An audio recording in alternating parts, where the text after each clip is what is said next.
పాత టైర్ల పరిశ్రమ పర్యావరణానికి హాని కలిగిస్తుందన్నమాట. 2 ఏళ్ల కిందట ప్రపంచంలో 3వ అతిపెద్ద ఆటోమొబైల్ విపణిగా భారతం తయారైందన్నమాట.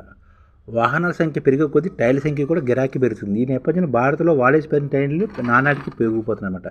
ప్రతిరోజు 3 లక్షల టైర్లు వాడి పడేసినవి భారతదేశంలో పుట్టుకొస్తున్నాయి. ప్రతి సంవత్సరం దాదాపుగా 8 లక్షల టన్నులు మెట్రిక్ టన్నులు వాడేసిన టైర్లు యూకే, ఆస్ట్రేలియా, యూఎస్ నుంచి భారత్ దిగుమతి చేసుకుంటుంది. ఈ విధంగా భారతదేశంలోని టైర్లు వాడి పడేసినవి చాలా ప్రమాదకరమైన వ్యర్థాలుగా తయారవుతున్నాయన్నమాట. ఇవి తేలిగ్గా భూమిలో కలిసిపోవు. టైర్లు నిప్పు అంటుకుంటే పర్యావరణానికి కూడా విషవాయువులు వెదజల్లుతున్నాయని చెప్తున్నమాట. వాడిపడిన టైర్లతో కన్వేయర్ బెల్ట్లు, డోర్ మ్యాట్లు, షూ లేసులు, రబ్బర్ షీట్లు, హోస్ పైపులు తదితరులు తయారు చేయవచ్చు. భవనాలు, రహదారులు నిర్మాణాలు కూడా ఉపయోగించి బిచ్మెన్ను ఏటా 8 లక్షల టన్నుల మేర దిగుమతి చేసుకుంటున్నాం. ఈ టైర్లు పలు రసాయన చర్యలకు గురి చేయడం ద్వారా వచ్చే పదార్థాన్ని బిచ్మెన్లో కలపడం ద్వారా వృధా టైర్ల సమస్యను చాలా వరకు పరిష్కరించవచ్చు. దేశీయంగా టైర్ల రబ్బర్ పునరుత్పత్తి పరిశ్రమ విలువ ప్రస్తుతం 4,000 కోట్లు ఉన్నాయన్నమాట. భవిష్యత్తులో ఇది ఇంకా పెరగొచ్చని చెప్తున్నమాట. రాబోయే రోజు ఇది మరింత వచ్చేది. ఈ నేపథ్యంలో పరిశ్రమలన్నీ కాలుష్య నియంత్రణ నిబంధనలు పాటించేలా పాలకులు సరైన చర్యలు తీసుకోవాలన్నమాట. చాలా దేశాల్లో టైర్లు పునరుద్ధరణకి చట్టాలు అంగీకరించట్లేదు అన్నమాట. వాడి పడేసిన టైర్ను వదిలించుకోవడానికి ఆయా దేశాలు కొన్ని సంఘాలుగా పనిచేస్తున్నాయి. భారత్ లాంటి పెద్ద దేశాలకు సంఘాల సాయంతో వాడి పడేసిన టైర్లను దిగుమతి చేసుకుంటున్న భారతదేశం వీటిని పలు రకాలుగా వినియోగిస్తున్నారు. ముఖ్యంగా దిగుమతి చేసుకున్న టైర్ల మీద కొత్తగా రబ్బర్ పొర వేసి మరోసారి ట్యాక్సీలు, ఇతర వాహనాలకు అమరుస్తున్నారు. ఇలాంటి టైర్లను వేగంగా వెళ్లే వాహనాలకు ఉపయోగించి సరికాదని నిపుణులు చెప్తున్నారు. తక్కువ వేగంతో వెళ్ళే ట్రాక్టర్ లేదా ఎద్దుల బండ్లకు తదితరాలకు వాడవచ్చని సూచిస్తున్నారు.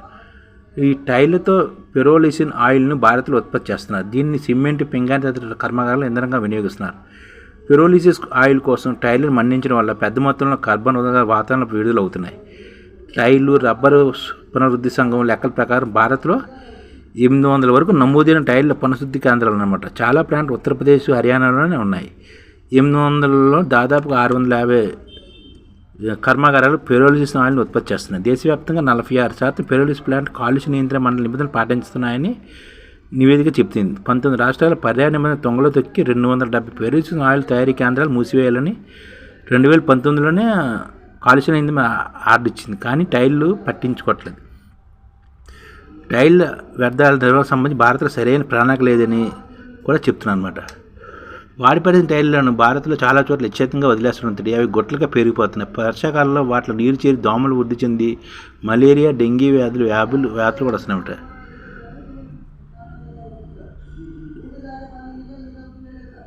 వాడి పరిశ్రమ టైర్లని మనం ఒక పరిశ్రమగా భావించి దాన్ని ఉపయోగించి డెవలప్ చేయాలన్నమాట. ఆయిల్ తయారు చేయాలి, దాన్ని ఏమో ఫ్యాక్టరీలకు వాడాలి. నెక్స్ట్ ఏమో డోర్ మ్యాట్లు, వాడి పడేసిన టైర్లతో డోర్ మ్యాట్లు, కన్వేయర్ బెల్ట్లు, షూలేస్లు, రబ్బర్ షీట్లు, హోస్ పైపులు లాంటివి తయారు చేయాలన్నమాట. ఈ ఛానల్ ముఖ్య ఉద్దేశం ఏంటంటే మన తెలుగు రాష్ట్రాల్లో 1 కోటి మందికి సంఘటిత రంగాల్లో ఏ విధంగా ఉద్యోగాలు ఇవ్వవచ్చు, కనీస నెల జీతం 30,000 వరకు ఏ విధంగా ఇవ్వవచ్చు, ఏ విధంగా చేస్తే ఉద్యోగాలు సృష్టించబడతాయో వివరిస్తూ ఈ ఛానల్ వీడియోలు వస్తాయి. అలాంటి వీడియోలు మీకు కావాలంటే మన ఐడిఎఫ్ భాస్కర్ ఛానల్ని సబ్స్క్రైబ్ చేసుకోండి. ఐడిఎఫ్ అంటే ఇండియన్ డెవలప్మెంట్ ఫోర్స్. ఈ వీడియోలు చూసిన తర్వాత మీకు నచ్చితే లైక్ చేయండి, మీ ఫ్యామిలీ మెంబర్స్కి షేర్ చేయండి, మరియు మీ ఫ్రెండ్స్కి షేర్ చేయండి. Thank you. నమస్కారం.